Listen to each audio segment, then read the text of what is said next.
সুধী দর্শক মণ্ডলী, আপনাদেরকে আজ দেখাতে চলেছি এমপিবি ৯ নম্বর রবীন রায় মহাশয়ের বাসভবনে এক দিবসীয় শ্রী শ্রী হরি লীলামৃত কথা পূর্ণ ব্রহ্ম শ্রী শ্রী হরিচাঁদ ঠাকুরের বাণী। পিতা মাতা গাছের গোড়া, হরি গাছের ফল। তাই শ্রী সঞ্জয় মৃধা নিজে দাঁড়িয়ে থেকে রবীন রায় মহাশয়ের 4 পুত্র এবং পুত্রবধূদের দিয়ে পিতা মাতাকে পূজা করাচ্ছেন। তারপর লীলামৃত শুরু হবে। জয় হরিবল। এখানে উপস্থিত আছেন পাগলি মা। ভিডিওটি অনেক বড় হয়ে যাবে, যার জন্য অল্প সময়ের ভিতরে ভিডিওটি একটু একটু করে দেখানো হচ্ছে। এরপর লীলামৃত শুরু হবে।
शांति हरि गुरुचाँद प्रीति प्रेमानंदे हरि बोलो हरि बोलो।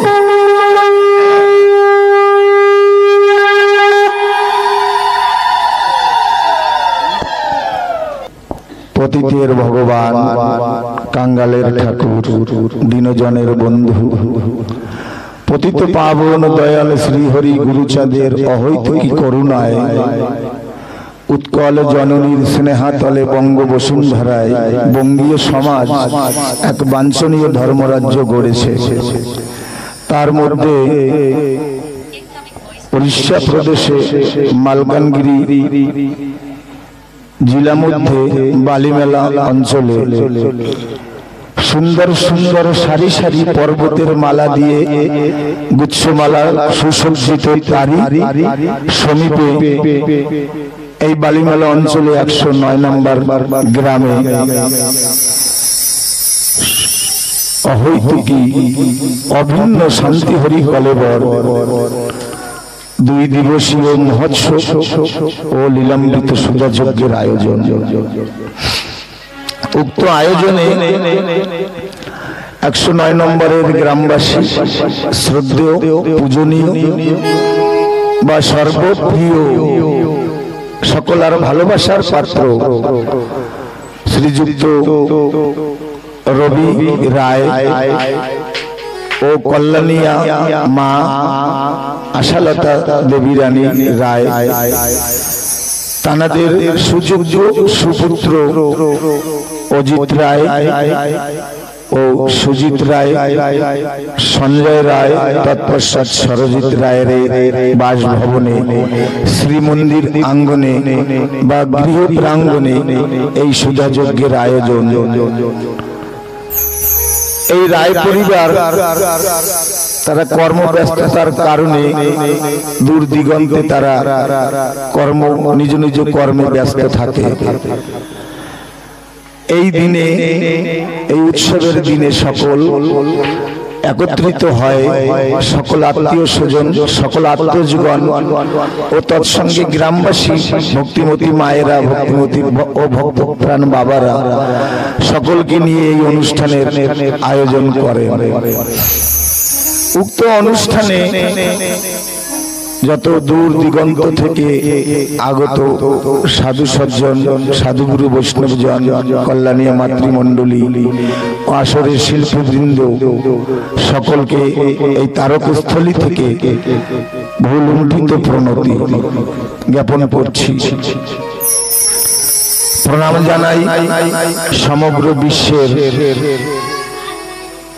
পতিত পাবন দয়াল হরিচাঁদ, মুক্তিবারিধি বাবা গুরুচাঁদের ভক্তবৃন্দ বা অন্যান্য মতপথের সাধু সজ্জন, পীর আউলিয়া, পয়গম্বর সবার চরণে এই গ্রামবাসীর পক্ষ থেকে বা এই তারকস্থল থেকে সকলকে প্রণতি জ্ঞাপন করছি। প্রণাম জানাই আসরে সুদক্ষ ও ভক্তিযুক্ত সঙ্গীত শিল্পী ও ভক্তপ্রাণা সঙ্গীতজ্ঞ গায়কবৃন্দ, তাদেরকে আমার অন্তরে অন্তঃস্থলের প্রণাম। তৎপশ্চাৎ প্রণাম জানাই, কৃতজ্ঞতা জানাই, অর্ঘ্য প্রদান করি যার প্রচেষ্টার দ্বারা, যার অদম্য অক্লান্ত পরিশ্রমের দ্বারা সমগ্র বিশ্বের এই হরিগুরুচাঁদের মতুয়া দর্শন প্রসারিত বা প্রচারিত করে বেড়াচ্ছে সেই আমি মতুয়া ইউটিউব চ্যানেল গোষ্ঠীকে প্রণাম জানাই। গুরুচাঁদের দয়ার ফসল কত ঘরে ঘরে ফুটেছে, কত শাখায় শাখায় ফুটেছে, ফুটে তারা ঝরে পড়ে যাচ্ছে। জগতের মঙ্গলের জন্য তারা হরিচরণে আশ্রিত বা হরিচরণ সুসজ্জিত হতে পারছে না।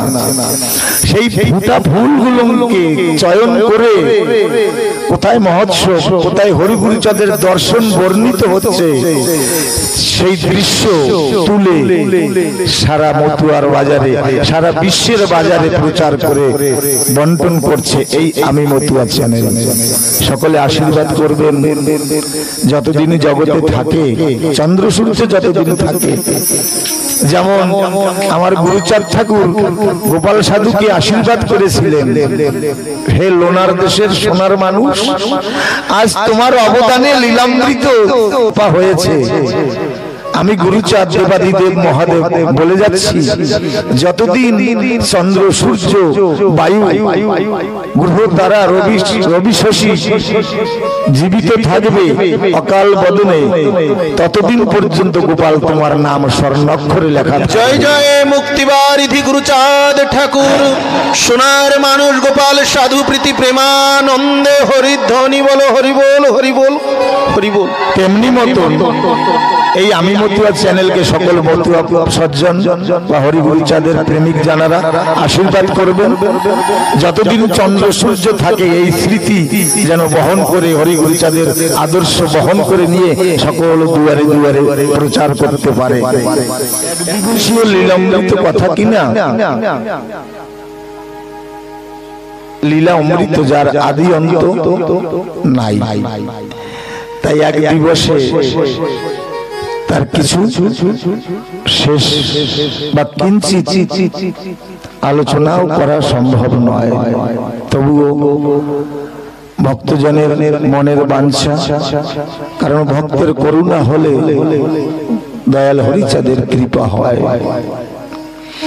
যদিও নতুন আকারে নবনবায়ন রূপে এই লীলামৃত পরিগঠিত হচ্ছে, কিন্তু এর পিছনে যাদের অক্লান্ত গভীর মনোনিবেশ, গভীর চিন্তাধারা, তাদের চরণে প্রণাম জানাই, কারণ তারা গুরুচাঁদের একনিষ্ঠ সৈনিক।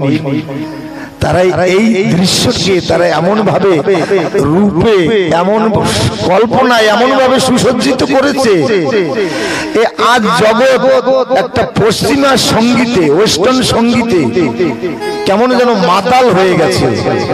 সেই সূক্ষ্ম সনাতনের যে ভাবধারা আমার হরিগুরুচাঁদ এনেছিল, সূক্ষ্ম সনাতন ধর্ম, সেই সূক্ষ্ম সনাতন ধর্মকে এই গুরুচাঁদের সৈনিক জানারা তারা আবার নতুন রূপরেখা দিয়ে জগৎকে বিলাচ্ছে। তাদের মনে এই ধারণা এসেছে, যদি কল্পনা করে রূপ রং দিয়ে কল্পনার ঘরে আলপনা এঁকে এই লীলামৃতকে এইভাবে যদি প্রচার করা যায়, তাহলে হয়তো এই নিচে পড়া এই নিষ্পেষিত নির্যাতিত মানুষ যারা আছে তারা লীলামৃত রস বা লীলামৃত মধুর কিছু গ্রহণ করতে পারবে। জয় জয় লীলামৃত গ্রন্থ প্রীতি প্রেমানন্দে হরি হরি বল হরি বল। মহাজন বলছে,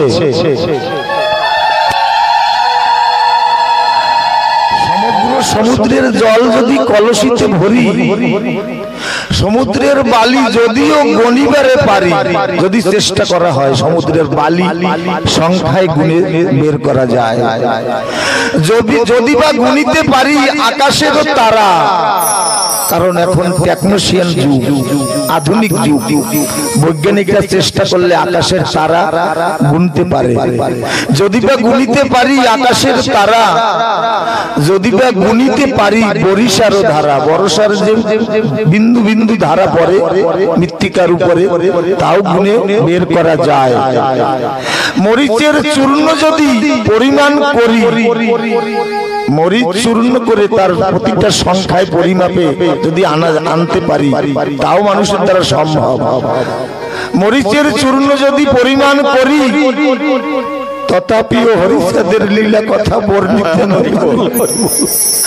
আমার দয়াল হরিচাঁদের লীলা এমন, যারা আদি অন্ত নাই, ব্রহ্মা যার অন্ত পায় নাই, দেবতারা যার সন্ধান পায় নাই, আমার হরিচাঁদের লীলা মাধুরী এমন। আজকে হরিচাঁদের পোষাময় না ইচ্ছাময় তারকের করুণায় এই জায়গাটা বাবা তারকচাঁদের জায়গা, যেখানে বসে সমগ্র লীলামৃত পাণ্ডুলিপি রচনা করে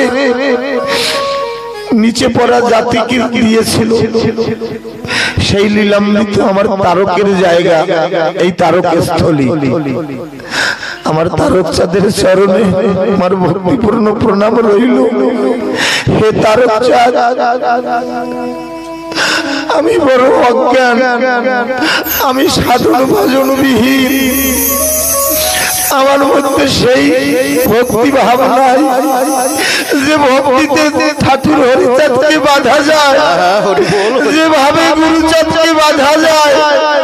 শুনেছি তুমি ইচ্ছাময় আমার হরিচাঁদের পোষা পাখি, আজ তোমার কাছে বলে রাখি, তুমি সেই কৃপা করে এই অভাবার মুখ থেকে আমার হরিচাঁদের শান্তিমা গুরুচাঁদ সত্য ভাবার কথা বলে ভক্ত হৃদয়ে ভক্ত প্রাণে তুমি কিঞ্চিত আনন্দ প্রদান করো। শ্রেষ্ঠ হরি ভক্ত সেবা, যেবা করে সেই সেবা তার তুল্য কেবা। মহাজন বলছে,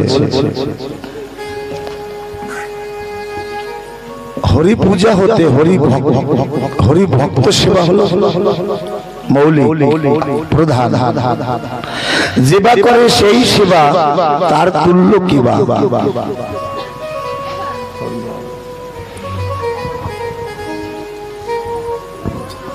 তাই করে মতুয়ারা সেবা মহোৎসব, কীর্তন আনন্দে মগ্ন হরি হরি রব।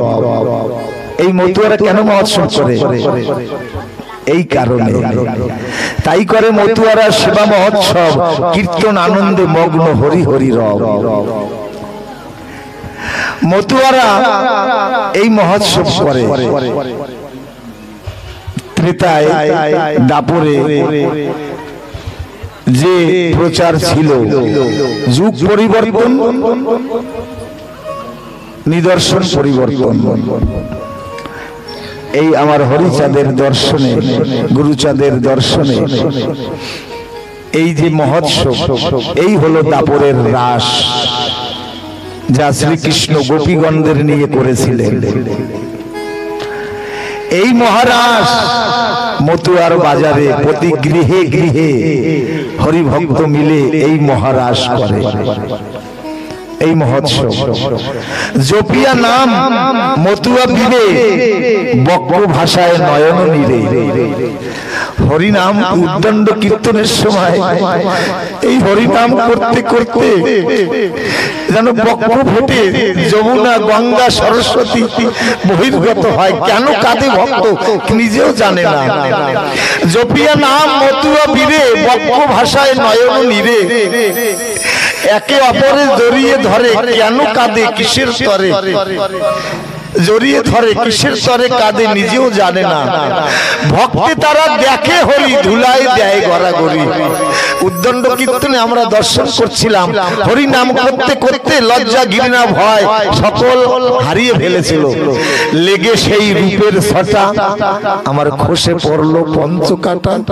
তখন বস্ত্রের দিকে তাকায় না, দেহের রূপের দিকে তাকায় না, জাতির গৌরবের দিকে তাকায় না, ধুলায় গড়াগড়ি দিয়ে ভক্তের চরণে যেন কি খুঁজে বেড়ায়। কোন হারানো ধন ভক্তের চরণের তলে খুঁজে বেড়ায়। অমপারের সকল ভক্তের চরণ ধরে ধরে কি যেন ভিক্ষা চায়। এ হলো মতুয়াদের রাস। মতুয়াদের রাস মহোৎসবে পরিণত হয়েছে। বলছে কোন কোন মহাজন স্বামিত্ব তেজিয়া, নিচু জন কোলে করে আপন বলিয়া। এত দ্বারা যুগে কেউ আমাদের কোলে করে নাই, কেউ আমাদের খবর নেয় নাই। আমরা প্রতি যুগে যুগে সবার অবহেলিত, নির্যাতিত, লাঞ্ছিত হয়ে আছি। আমাদের বান্ধব কেউ ছিল না। ডেকে ডাকিয়ে জিজ্ঞাসা করে, এমন বান্ধব নাই গুরুচাঁদ। বাবা হরিচাঁদ এই ভক্তের করুণ ক্রন্দনে সুদূর ক্ষীরোদ সাগর থেকে নেমে এসেছে। এসে আমাদের আপন করে নিজ সন্তান ভেবে বক্ষে নিয়েছে, কোলে জায়গা দিয়েছে। জয় জয় দয়াল পতিত পাবন হরিচাঁদ গুরুচাঁদ প্রেমানন্দে হরিত হরি বল।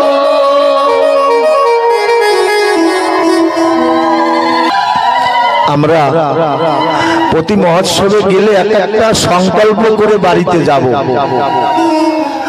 কারণ সাধু সঙ্গে আমার তারক গোসাই বলেছে, যে যাহারে ভক্তি করে সে তাহার ঈশ্বর। আমরা কাউকে নিন্দা করব না, কাউকে হিংসা করব না। কারণ দ্বাদশ সরকারের একটা আজ্ঞা, কাহারও ধর্ম নিন্দা করিও না। আমরা কাউকে নিন্দা করব না। কারণ এই মতুয়া এমন একটা প্রজন্ম, এমন একটা দর্শন, জগতে মতুয়ারা যা পারে তা কেউ পারে না। এটা আমার আত্মঅহংকার। কারণ এই মতুয়া একজন মুসলমানকে ভাই বলে বুকে নিতে পারে, একজন বৈষ্ণবকে কোলে তুলে নিতে পারে, একজন আদিবাসী ভাইয়ের সঙ্গে বসে একসাথে খেতে পারে। এই মতুয়ারা পারে। আমি অন্যদিকের দর্শন টেনে আনবো না। আর আমার অশ্বিনীকর্তা লিখেছে, সিধা মোরা কান্দিতে তথা যায় 36 জাতে, প্রসাদ খাচ্ছে এক পাতে। এবার আপনারা অনুধাবন করুন আমার হরিদর্শন মতুয়া ভাবধারাটা কেমন। তবে যে কথা বলছিলাম, প্রতিটা সবাই এলে একটা সংকল্প করে আসলে একটা গিট দিয়ে বাড়ি নিয়ে যাব, যে আমার মধ্যে যে দুর্ব্যবহার, আমরা মঙ্গলাচরণ উচ্চারণ করি না, হরিলীলামৃতের মঙ্গলাচরণ আছে, হরিচাঁদ চরিত্র সুধা প্রেম ওটা আছে, ঠিক আছে। মঙ্গলাচরণ মানে আমার জীবনের, আমার আচরণটা মঙ্গল করতে হবে। আমি মানুষ, এই নরতনু পেয়েছি, ভজনের শ্রেষ্ঠ একটা পশু কিন্তু হরিনাম উচ্চারণ করতে পারে না।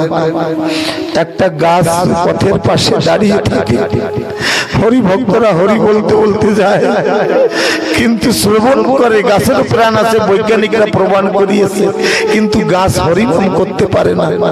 গাছ ছায়া দিয়ে ভক্তদের ছায়া দেয় আর বলে, তোমরা আমার ছায়াতলে কিছু সময় বিশ্রাম করে যাও, বিশ্রাম করার বিনিময়ে আমাকে এই আশীর্বাদ করে যাও, আমি যেন এর পরজন্মে তোমাদের মতন এই নরতনু পাই, তোমাদের সঙ্গে যেন হরিগুণ গান করতে পারি, এই আশীর্বাদ করে যাও। তাহলে এই মানব জন্ম শ্রেষ্ঠ পেয়েছি, আমার থেকে যেন কারুর মনে আমি আঘাত না দিই, কাউকে যেন কষ্ট না দিই।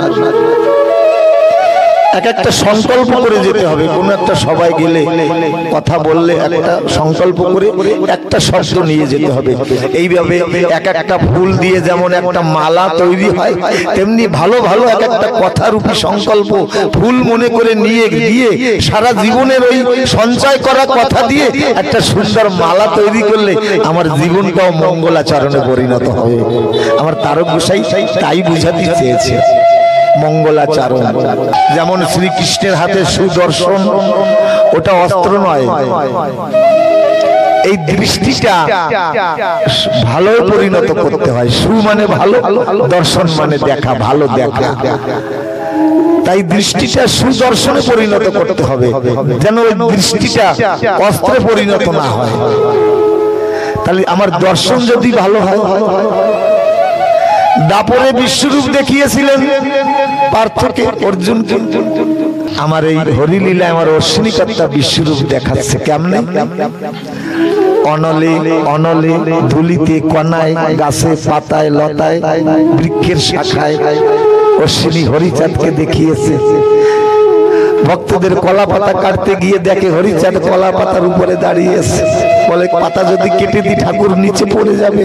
বিশ্বরূপ। তাহলে এই বিশ্বরূপ কিভাবে দেখা যাবে? যদি দর্শনটা সু হয়, ভালো হয়। তাই আমার অশ্বিনীকর্তা লিখেছে, নয়নেরও মণি হরি জীবন জাতি কুল। এই চোখের মণি যদি একবার হরি হয়ে যায়, যেদিকে তাকাবো হরিময় দেখতে পাবো। আর এই বিষম বৈষম্যতা, উঁচু নিচু বিচার থাকবে না, সবার মধ্যে একই হরি দর্শন হবে। সকল ঘটে হরি আছে, কোন ঘট নয় খালি। কারো ঘটে প্রস্ফুটিত, কারো ঘটে কলি, সকল ঘটে হরি বসা আছে। আমার দৃষ্টি যদি সুদর্শন হয়, আমি সকল হরিকে দর্শন করতে পারবো। সকলের মধ্যে একই ব্রহ্ম। তাই ব্রহ্মকে আমরা আলাদা আলাদা ভাববো না। এ হলো আমাদের মতুয়া দর্শন। এখানে 36টা জাতি এক পাতে বসে খেতে পারে, কোনো উঁচু নিচুর বাজ বিচার নাই। যে শাস্ত্রে মানুষে মানুষে মিলন না ঘটায়, তাকে মহাজনরা বা দার্শনিকরা শাস্ত্র বলে পদবাচ্য দেয় নাই ধরায়। শাস্ত্র আগে না মানুষ আগে? মানুষ আগে। এই শাস্ত্র তো মানুষই তৈরি করেছে। যে শাস্ত্রতে বৈষম্যতাটা ঘটায়, মানুষে মানুষ যে বিভক্ত করে, সে শাস্ত্রকে প্রাধান্যতা দেয় নাই আমার হরিচাঁদ গুরুচাঁদ। আমার হরিচাঁদ গুরুচাঁদ এও বলেছে, কুকুরের উৎসৃষ্ট প্রসাদ পেলে খাই, বেদ বিধি শৌচাচার মানামানি নাই। যে বেদ রচনা যারা করেছে তারাই লিখে দিয়েছে। কি লিখছে? বৈশ্য আর শূদ্র নারীরা অবৈধ, এই মায়েরা অবৈধ বলে যারা বেদ রচনা করেছে তারা লিখেছে। যারা ওই বেদ রচনাকারী তারা ওই মায়ের গর্ভেই জন্মগ্রহণ করেছিলেন, তারাই এই মাকে বহিষ্কৃত করেছেন যে শূদ্ররা আর বৈশ্য নারী সমাজ এরা অবৈধ। আমার হরিচাঁদ ঠাকুর এখানে বিদ্রোহ ঘোষণা করলেন। যে শক্তির কারণে আজ এই শশাগড়া পৃথিবী, যে মাতৃশক্তির কারণে। মাতৃশক্তি ভিন্ন কেউ জগতে আজ পর্যন্ত প্রতিষ্ঠিত হতে পারে না। এই মা কথাটা এমন, মা কথাটি ছোট্ট অতি, কিন্তু যেন ভাই ইহার সে নাম যে মধুর ত্রিভুবনে নাই। মা ডাকে যেমন মধু আছে, এমন মধু কোন ওই সংস্কৃত মন্ত্রতে নাই। লক্ষবার সংস্কৃতি মন্ত্র জপ করুক, মাকে ডাকুক, মা আসবে না। সরল প্রাণে খোলা মনে চোখের জল ছেড়ে দিয়ে যদি কোন নবজাত শিশু মা মা বলে উচ্চস্বরে ডাকে, মা যদি ধরার পরে নাও থাকে, জগৎ জননী মা রূপ ধরে এসে সন্তানের চোখের জল মুছিয়ে দেয়। এ হলো মা ডাকের মহিমা।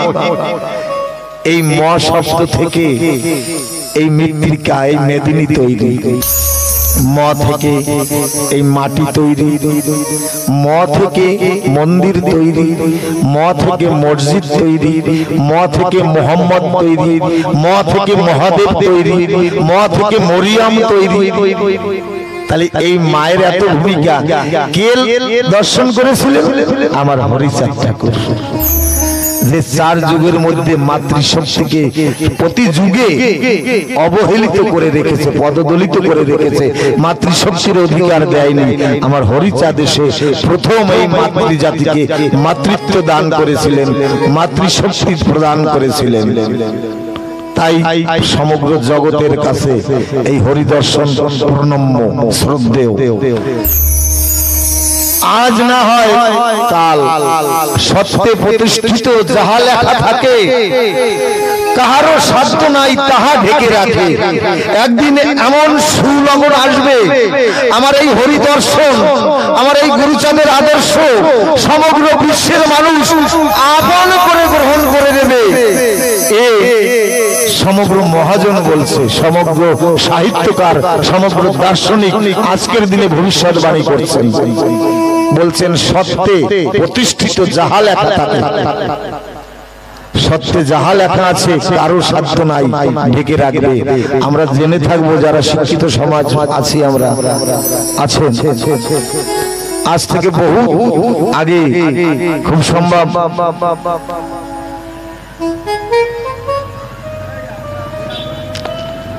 600-700 বছর কি 900 বছর আগে দার্শনিক সক্রেটিস বলে একজন দার্শনিক ছিলেন, সেই জগৎকে সত্যের প্রমাণ করিয়েছিল বলে তাকে বিষ পান করিয়ে মেরেছিলেন, বিষ পান করে। তানার ভক্তরা সেই থেকে কোর্টে মামলা লড়ে আসছেন। 2500 বছর, ভুল বলছি, হ্যাঁ, যাই কিছু বছর পরে প্রশাসন স্বীকৃতি দিয়েছে যে দার্শনিক সক্রেটিস যে সত্য প্রমাণ করিয়ে গেছে সঠিক।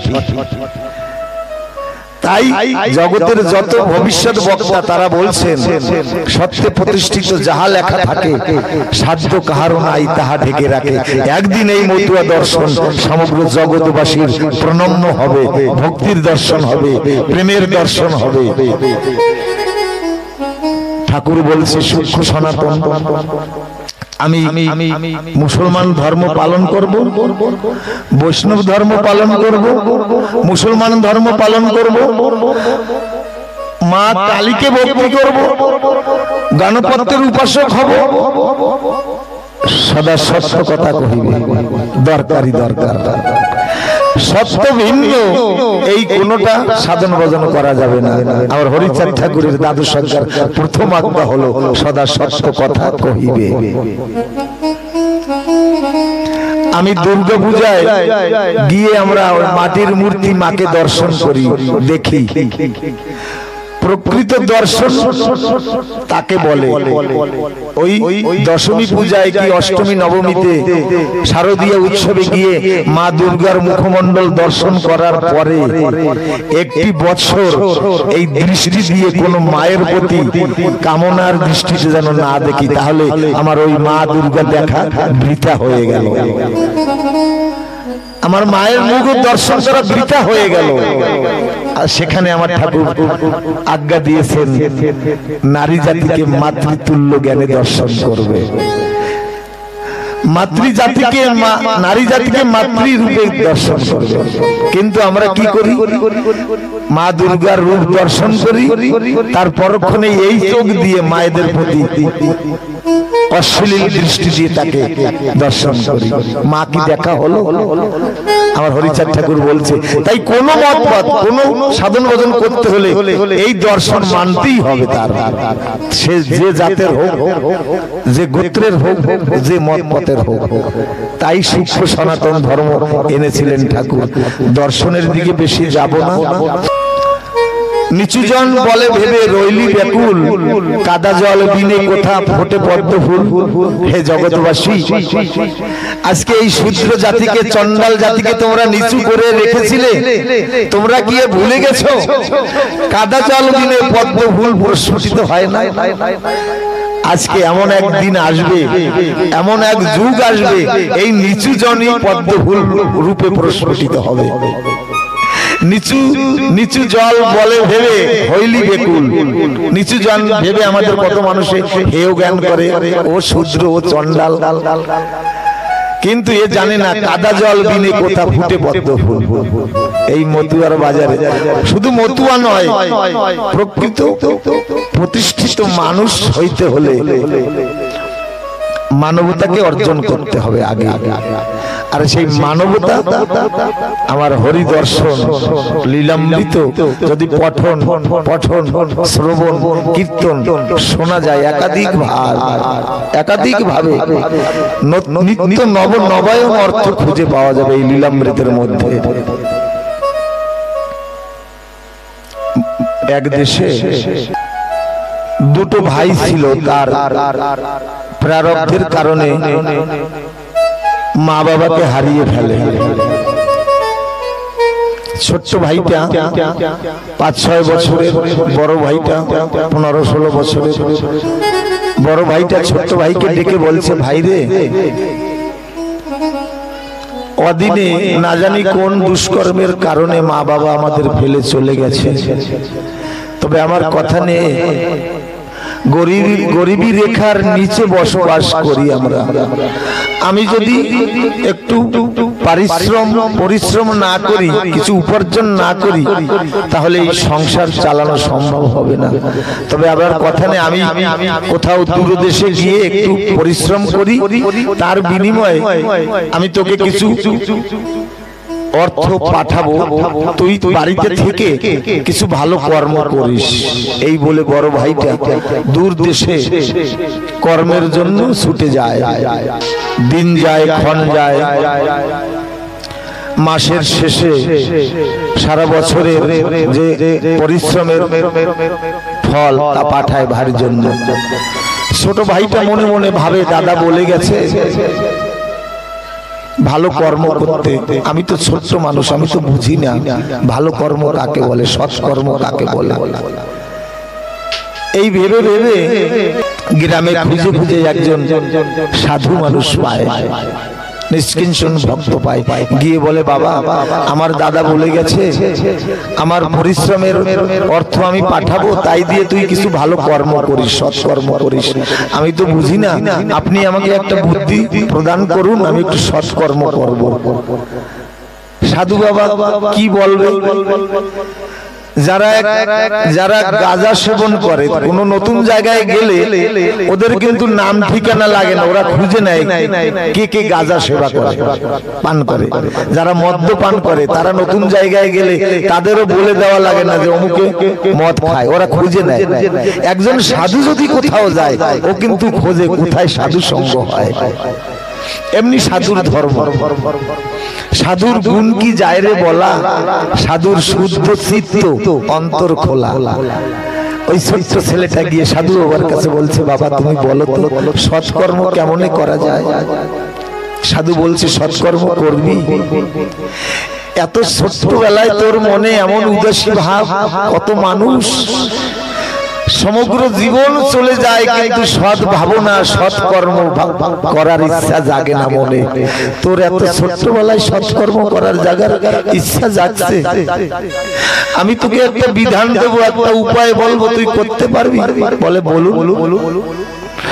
বলে তুই তো ছোট্ট মানুষ, তোর দাদার পাঠানো পয়সা দিয়ে কয়েকজন সাধুগুরুকে এনে বাড়িতে একটু সাধুগুরুর সেবা করবি। ছোট্ট ছেলেটা বলছে এই করলে সৎকর্ম হবে? বলে হ্যাঁ হবে। ওই ছোট্ট ছেলেটা সাধু মহাজনকে ডেকে ডেকে বাড়িতে নিয়ে এসে বলে বাবারা তোমরা চলো আমার বাড়িতে, আমি একটু ভালো কর্ম করব, সাধু সঙ্গ করব। মহাজনরা বলে মেঘাচ্ছন্ন দিন নহেরে দুর্দিন, সাধু সঙ্গ বিন সেই তো দুর্দিন। এই আমার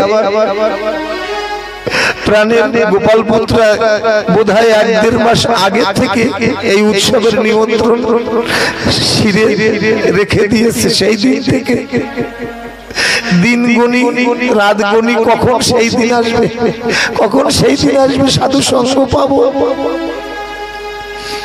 তাই মহাজন বলছে মেঘাচ্ছন্ন দিন নহেরে দুর্দিন, সাধু সঙ্গ বিন সেই তো দুর্দিন। এই যারা সাধু সঙ্গ করে বেড়ায়, একদিন 2 দিন বাড়ি থাকলে মনটা ভালো লাগে না। আমার দাদা কত দূর দূর চলে যায়, হয়তো তার মনে এই জিজ্ঞাসা জেগেছে জীবনের গোনা কটা দিন তো ঘুরিয়ে এসেছে, আর পিছনে বেশি দিন নাই, তাই একদিনও বিশ্রাম নেব না, যত পারি সাধু সঙ্গ করব, যত পারি ভক্ত সঙ্গ করব।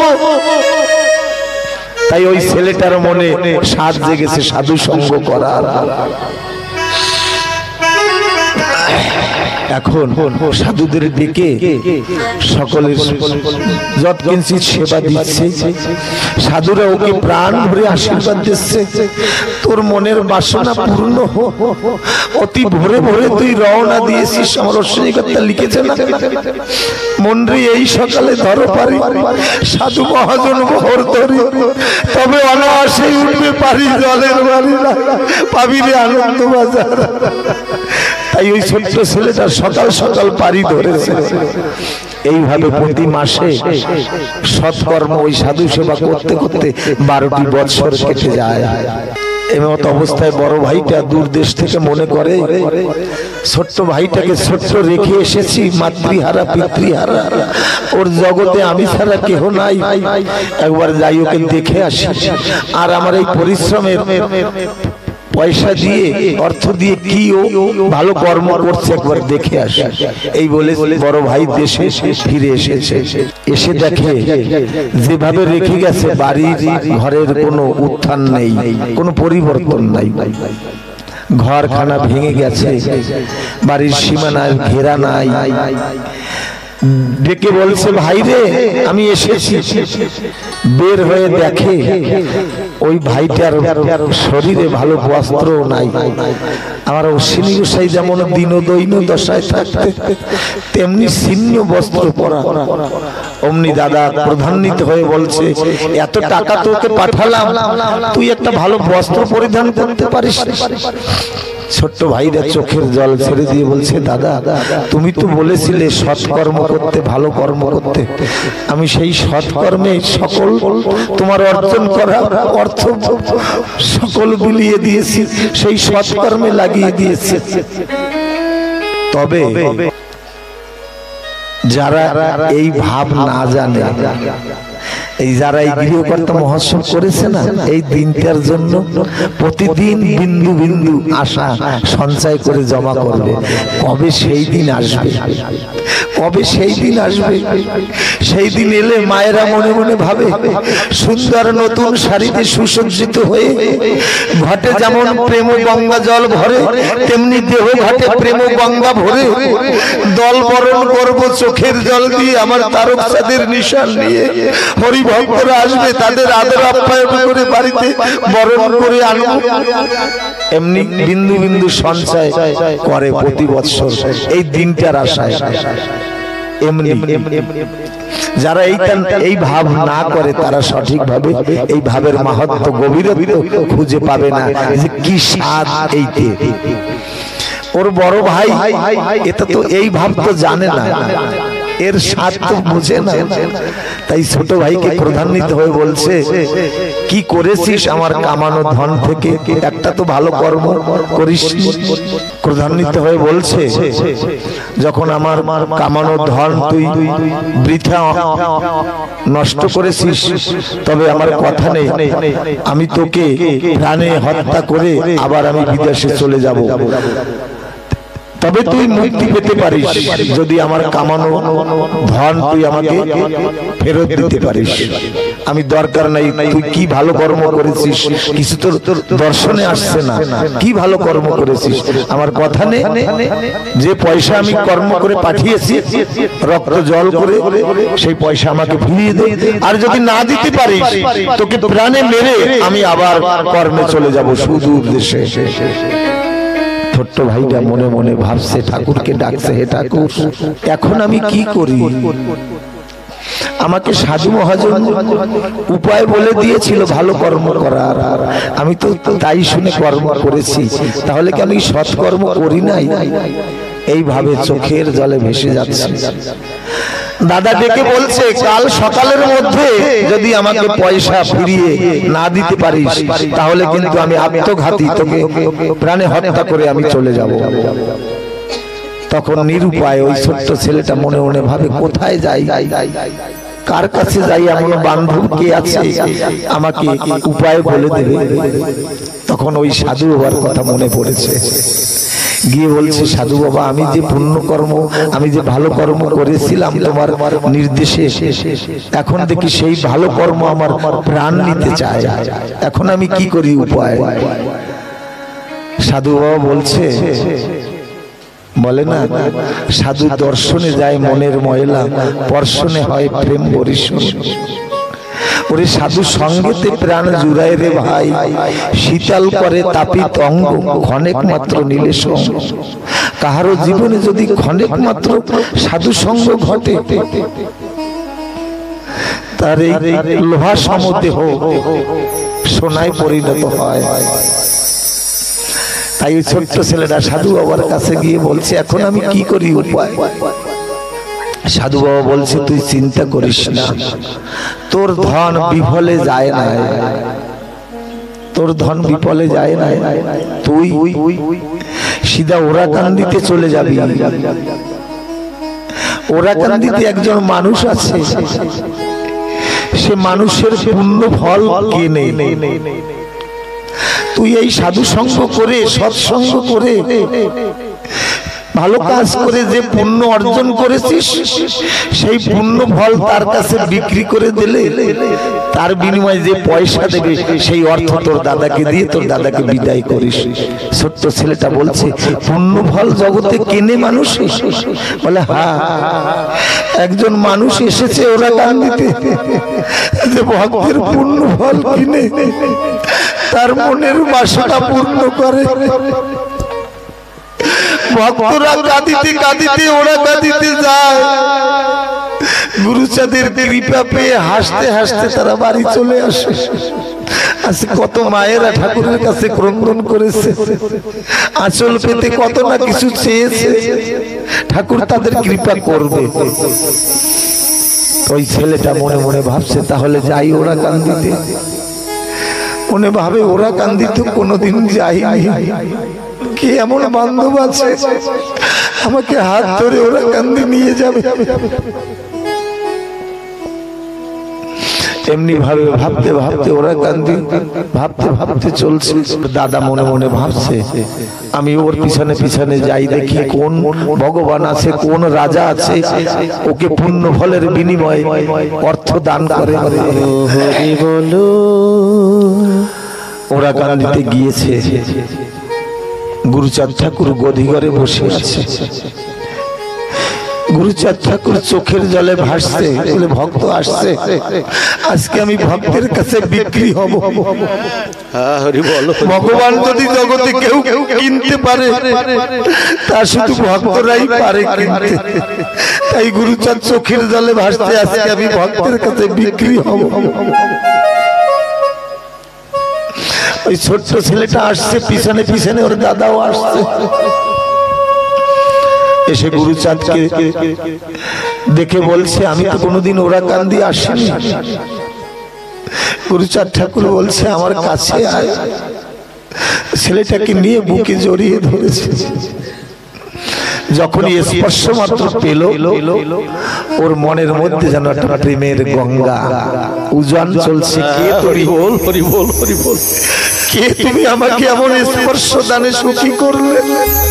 হরি বল। যার স্পর্শ পাওয়ার জন্য কত যোগী, কত ঋষি, কত মহর্ষি, কত দেবর্ষি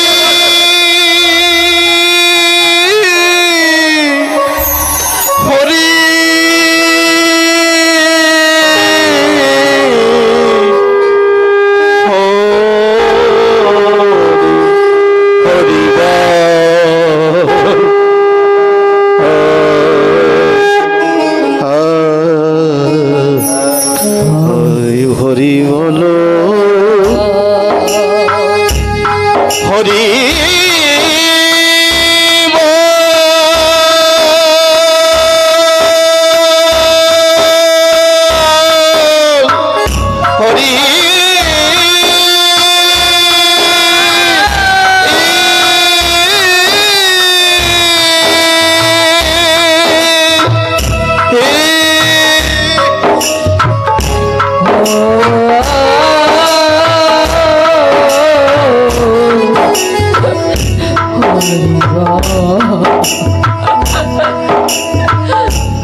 ওই ছোট্ট ছেলেরা চোখের জল ছেড়ে দিয়ে বলছে, আমি শুনেছি ওরাকান্দিতে কেউ পুণ্য ফল ক্রয় করে। গুরুচাঁদকে বলছে, তুমি আমার পুণ্য ফল ক্রয় করবে? গুরুচাঁদ ঠাকুর বলছে, আমি তো বসে আছি। ভক্তরা সমাগত হয়ে গেছে, বলছে, বাবা এর কাছে যে পুণ্য ফল আছে প্রমাণ কেমন ভাবে করবে? গুরুচাঁদ ঠাকুর ডেকে বলছে, ছোট্ট ছেলেটাকে বলছে, অদূরে হিজলিকা গাছ, আমার ঠাকুর যে গাছের তলায় বসতো, জিয়াল গাছ আমরা বলি ওকে, ওর দুটো পাতা নিয়ে আয়। ওর দুটো পাতা এনে দুই হস্তে রেখে একটা পত্রে আমার মায়ের নাম লিখে দিবি, জয় শান্তি মা, হরি বল, হরি বল, হরি। আর একটা পত্রে আমার বাবার নাম লিখে দিবি, জয় হরিচাঁদ বলে। জয় জয় শান্তি হরি গুরুচাঁদ প্রীতি প্রেমানন্দে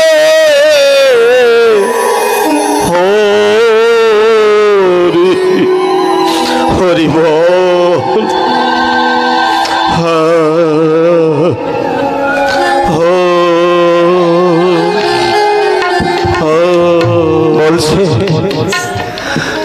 বলে শান্তি মায়ের নাম আর বাবা হরিচাঁদের নাম লিখলে প্রমাণিত হবে আমার মধ্যে কতটা পূর্ণ আছে। বলছে হ্যাঁ। ওই ছোট্ট ছেলেটা যেমন কথা তেমনি কাজ। একটা পত্রে শান্তি মায়ের নাম লিখেছে, আর একটা পত্রে বাবা হরিচাঁদের নাম লিখে দাঁড়িয়ে রয়েছে। পিছনে ওর দাদা দাঁড়িয়ে সকল খেলা লীলা দেখছে আর মনে মনে হাসছে তাচ্ছিল্য ভাবে। কিন্তু ওই ছেলেটার ওই চোখের জল ঝরে পড়ছে ওই পত্রের উপরে। যখন দুই চোখের জল দুটো পত্রের উপরে মতির মতো বর্ষিত হচ্ছে, যে পত্রে শান্তি মায়ের নাম লেখা রয়েছে ওখানে মা শান্তি মা দণ্ডায়মান হয়েছে, আর যে পত্রে হরিচাঁদের নাম লিখেছে ওখানে বাবা হরিচাঁদ। হরি বল, হরি বল, হরি বল।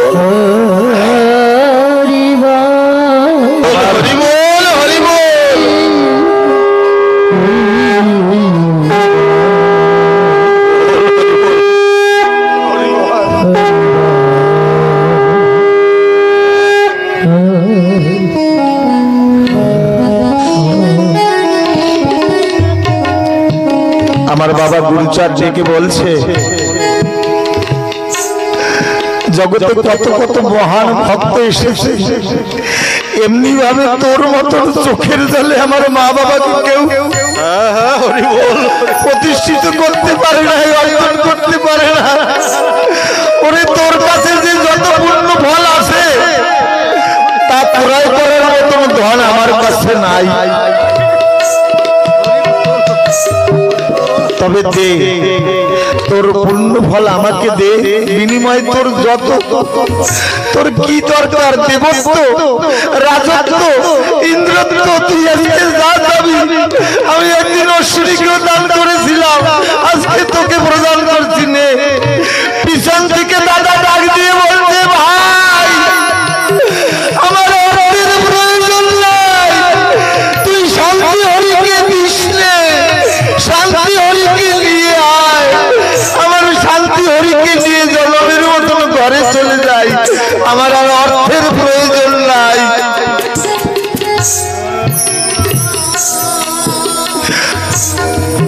দাদা লক্ষ্য করছে ছোট্ট ভাইয়ের হাতের উপরে শান্তি হরিচাঁদ দাঁড়িয়ে আছে। দাদা ভাইয়ের পা জড়িয়ে ধরে বলছে, ভাই রে আমি বড় অপরাধ।